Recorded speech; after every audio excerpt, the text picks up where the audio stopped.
Welcome to the second episode of Planning Our Game. Here we're going to go a little bit more in depth with our notes on OneNote. I hope you guys enjoy. Thanks. Here I have a list of encounters, and here I have monster stats. I have OneNote with me, so when I'm playing. So I'll usually put in whatever monsters I'm going to be using, or NPCs or whatever. So this might even be bandits, and that still counts as a monster for me. And then over here, I might say waylaid and put 6 bandits, 1 captain, 2 dogs,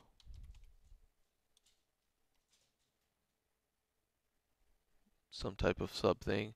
Okay, so the bandits are for sure going to be a melee and ranged mix. The captain is most likely going to be melee and ranged mix.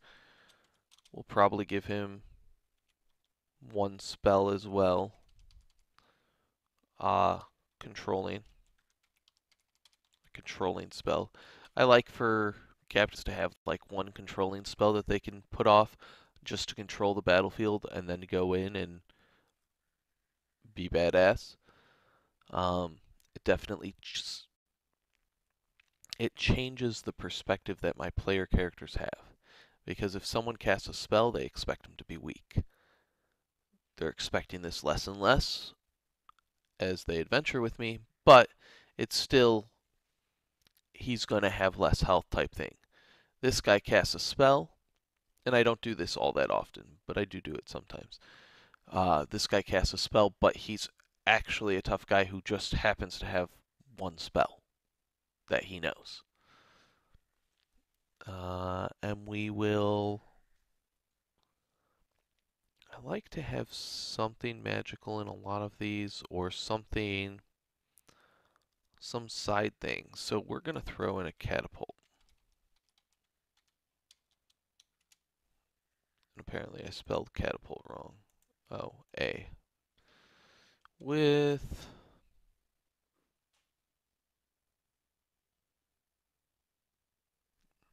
I'm debating between whether I want to give it fire barrels or rocks. Fire barrels would be more interesting. With fire barrels, sure.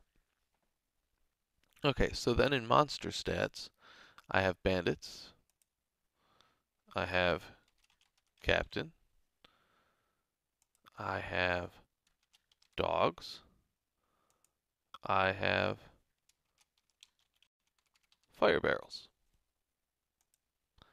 And I'll probably even put them all some basic stuff over here. But if I want to get into any extras, like afterwards, I'll probably even include treasure, loot, whatever, that they'll be able to find on the bandits. And then I can add more stuff. And in the future, if I want to have them encounter more bandits, I have something here that I've already created that's already ready for me to have as a go-to. And I can switch things up. It's not hard for me to change stuff. And this is the basics of what I like to have. As far as descriptions go, I like to have descriptions for a few different locations, at least 2 like overall locations, like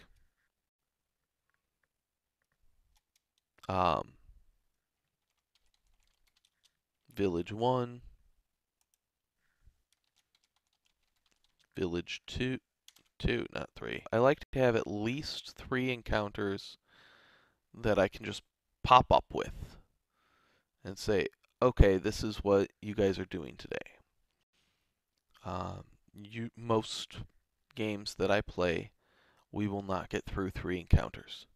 So if I have three possible encounters planned that would work for the adventure, my players won't get through it, and I'm fully prepared. That's all I really need encounter-wise to be prepared. As far as characters, I like to have at least 24 names. And what I do with these names is actually, we're going to do a nice little thing. Whoops. I like to have name, trait 1, trait 2.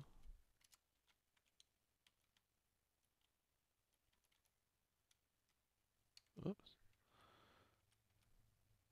Actually, we're going to change some of this around. I like to have race, subrace. This is often, I just call it culture. Race, culture, and now I will never actually be filling in the role. Okay? I mean, I will, but that's for. No, no, no, no. There we go. I prefer race.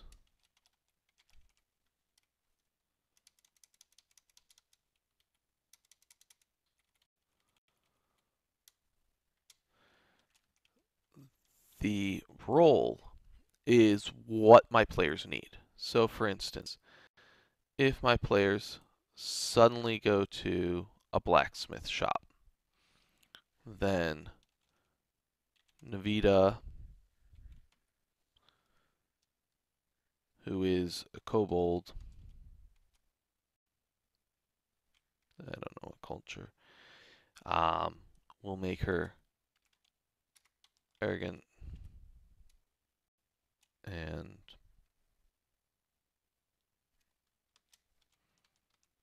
she's arrogant, but she's cheerful. Arrogant and cheerful. Then her role would be blacksmith. In her mind, I'm playing her as someone who would know that their goods are the best, but is happy to see the players every time they come, but would disparage every other blacksmith in town. Okay, this is how I'd play Navita as a blacksmith. But what if my players don't need a blacksmith? What if they need a local lieutenant?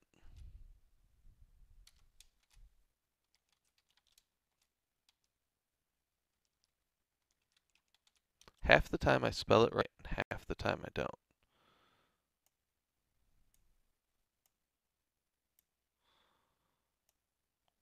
This is actually just going to go all the way across.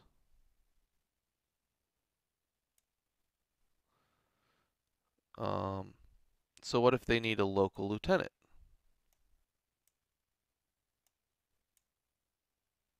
Then she's a local lieutenant. She's arrogant, but she's pretty cheerful. She's still happy about her job. She genuinely, she might whistle as she walks her beat with her people. You know, she is what she is. She's cheerful, but she also knows that she controls the town. She can do what she wants. She can. Oh, that's the other thing I like to have. Gender, because I often forget.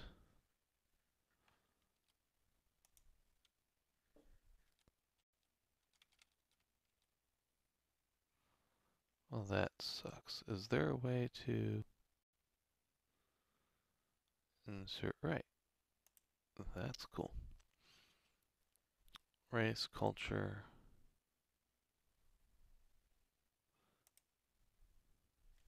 gender.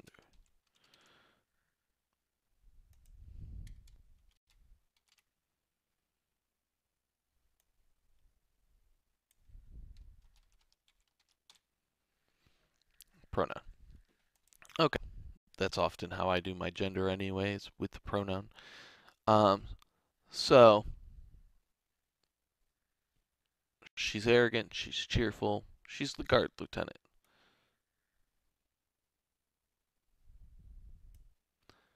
And actually, let's add one more.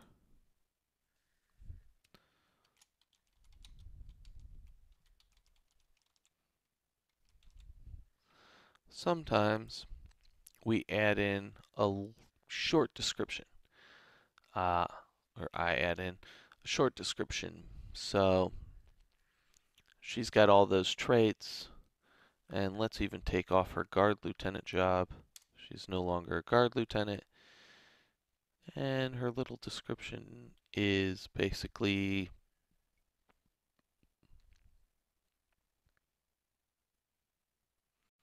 I don't know.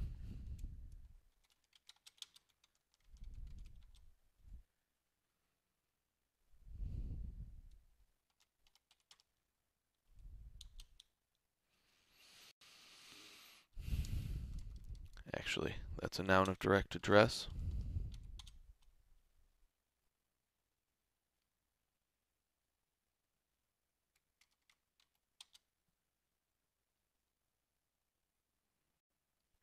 Okay, that's her entire.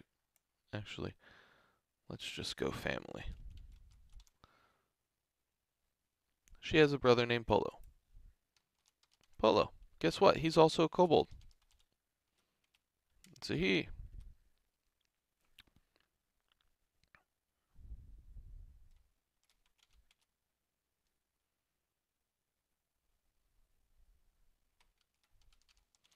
Polo's fat and sleepy. So now they need a guard lieutenant.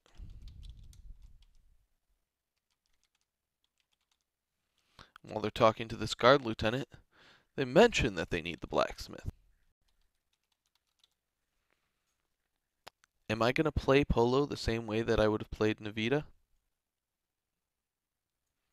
Not at all. He's going to be overweight and sleepy. She was arrogant and cheerful. I didn't have a weight. That meant that she was just normal weight, neutral weight. Not skinny, not fat. Could have been anywhere in between, and I could have described her as anywhere in between. Can I move stuff?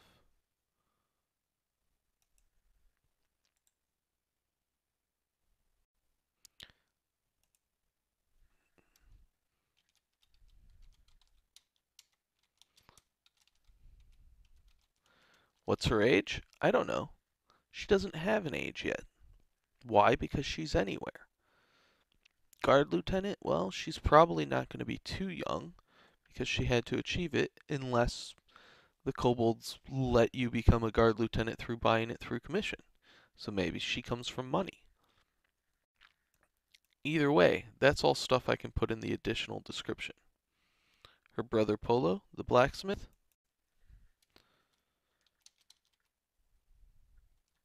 who Navita directed them to.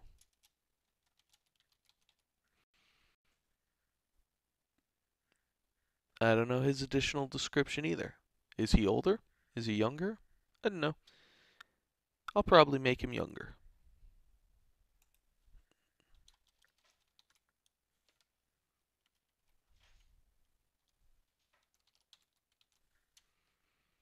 Or maybe they were twins. I don't have kobolds as having only one child at a time, so I don't have them as having multiple either.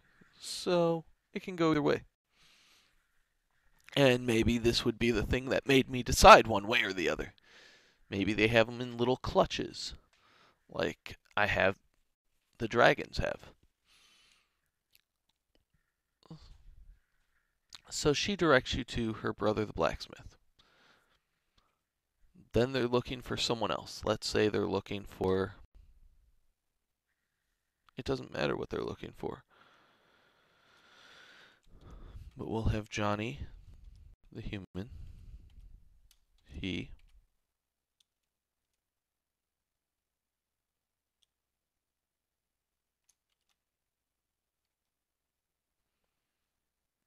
I don't have my generator here, but you get the idea. My generator generates name, race, culture, pronoun, and the 2 traits.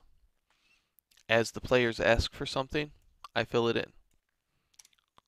Maybe they went to the blacksmith first. They asked her about a guard lieutenant, and she directed them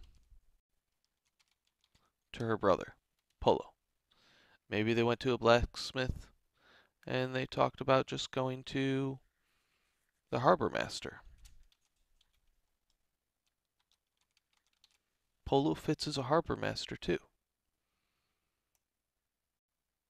Well, what if they want the mage? Look, Polo! He's a fat, sleepy mage.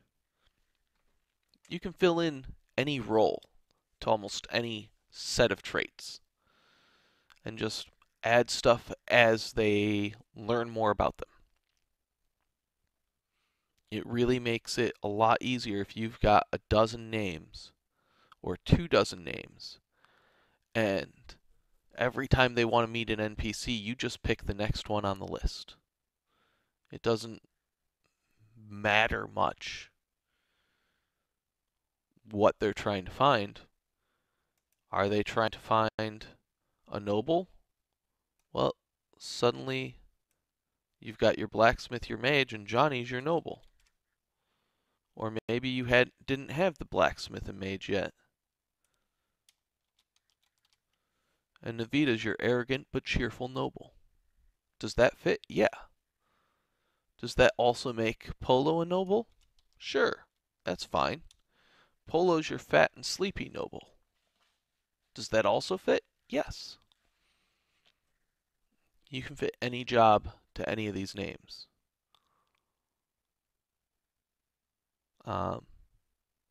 So that's another big thing that you need when you're starting any game, is a list of extra names, their race, their culture, their pronoun, just so that you know what you're doing, and a couple of traits that you're going to RP these characters with.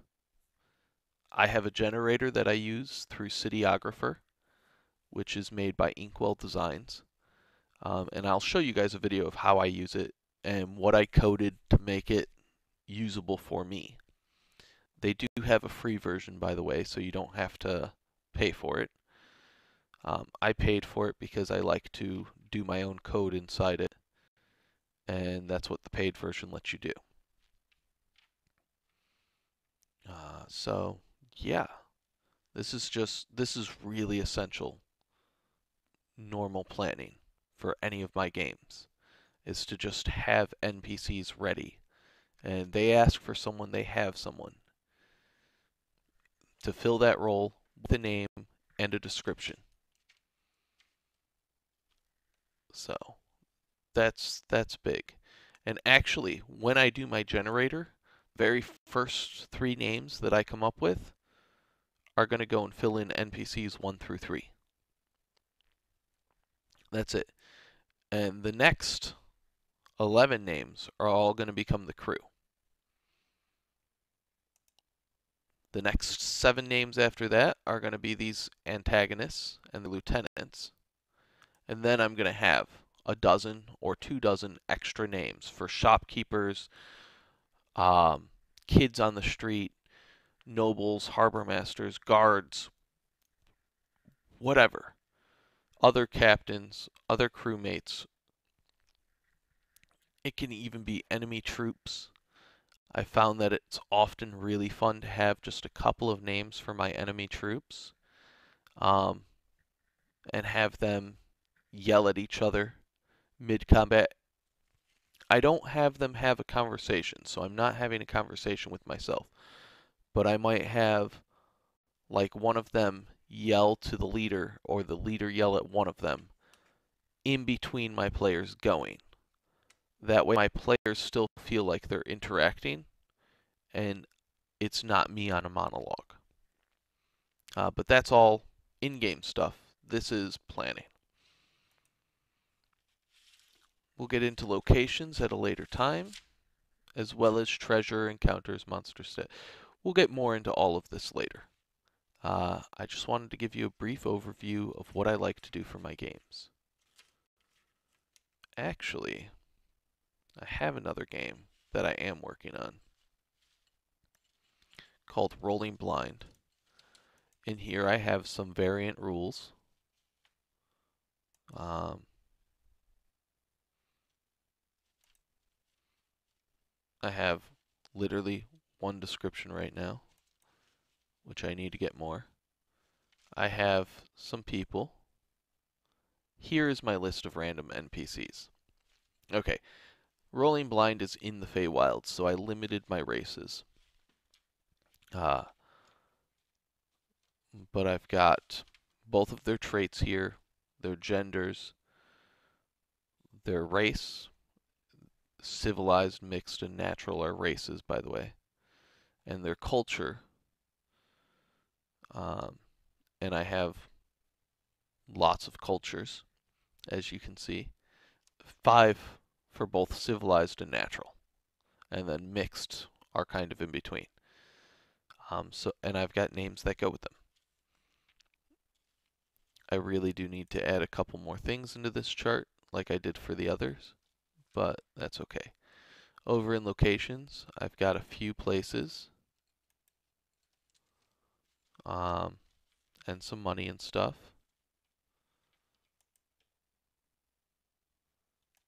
Treasure. See, Captain Cora, she got a bag of holding, and she got 4.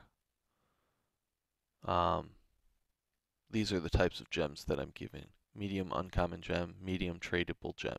Those are sizes. Gustavo is getting a recipe potion of resistance. He's a potion master. Did I skip characters? No, I just don't have my PCs there. I do have to re-edit this as well. He's getting a scroll of prestidigitation because he is currently a fighter, and he's going to be an Eldritch Knight. And he's getting 4 silver wafers, which is just basically like a big silver coin.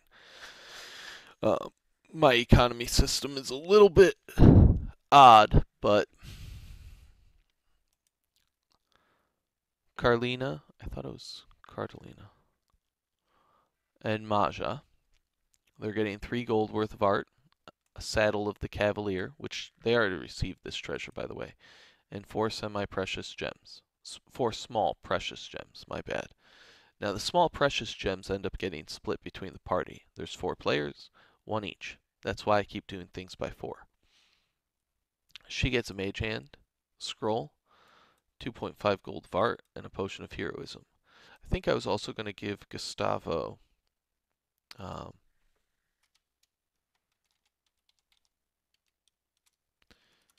magical spice pouch. And I know I was going to give her something small that was magical. But I forget what. Anyway, I have a couple of encounters here. You see the 3 sprites, the 1 giant fire beetle, and I threw a few names up here. Then I threw in their descriptions. These people are actually from my random NPCs. I don't know which ones they specifically are. I just selected random ones and took them off, I think. But they were from my random NPCs. Now the funny thing is they all fear dogs. I gave them all that as an extra trait, which made them all deeply afraid of Maja, who is Cardalina's pet dog and riding mount. Cardalina's a gnome, by the way. And these are their stats. But I also have their stats over here. So if I want to make a new thing, I can easily just move something over. Giant fire beetle is my own thing. I edited their giant fire beetle, I'm pretty sure, to make it more powerful so that I could actually use it. Because if I remember correctly, the game's giant fire beetle kind of sucked. But I like giant fire beetles. So. And I don't have the monster manual on my desk, so we're just going to have to assume that's true. The quippers. Right here, I made the swarm of quippers. Maybe that was what was already there. I don't know. I know I did something with the quippers. I do edit a lot of this stuff to suit my needs and to suit my game. So if you see something that is different, it's because that's what I wanted for my game. It's not because I just transferred it over inaccurately. So yeah, those are some of the things that I have for early campaigns. As you can see, I haven't done too many campaigns with OneNote, and I've just recently switched. By the way, Rolling Blind is also once every 3 weeks, Tuesday. And the way my group is currently playing is we have Rolling Blind on Tuesday, and then the next week we play a vampire game, White Wolf Vampire the Masquerade, that my friend Joe runs on Wednesday.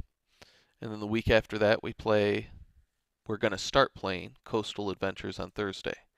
Before this, up until about September of this year, we were playing every week on a different D&D campaign that I ran.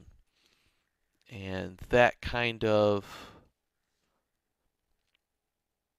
my schedule changed at work, and that made that game very difficult to run. Because not everyone can meet Tuesdays, and not everyone can meet Wednesdays, and not everyone can meet Thursdays. And since I only have those specific days off each week, it makes it very difficult for me to run a game where everyone's actually coming. And we tried, actually for a couple of years, we were doing West March campaign, where we were just running a bunch of one-shots, and people would come in and come out as they wanted. So whoever showed up that week was who was playing the next one-shot. That was fun. We actually did that for several years, I think. And then it just got to be a little bit too difficult because I'd have 10 people say they were coming, and 2 people show up sometimes. And I'd have 2 people say they were coming, and 10 people show up sometimes. And it's very difficult to plan when you have absolutely no idea who's coming. So I decided to start making Rolling Blind on Tuesdays, and that's had a couple of sessions, not too many, and then we decided to have Vampire the Masquerade on Wednesdays, and that's actually had 3 sessions. We ended up having to not do a few sessions of Rolling Blind due to vacations. And then we've had absolutely 0 sessions on Coastal Adventures, but that's supposed to start 3 weeks from now. So, anyway, hope you guys enjoyed the first video, and I also hope that I get better at making these videos. Thank you very much.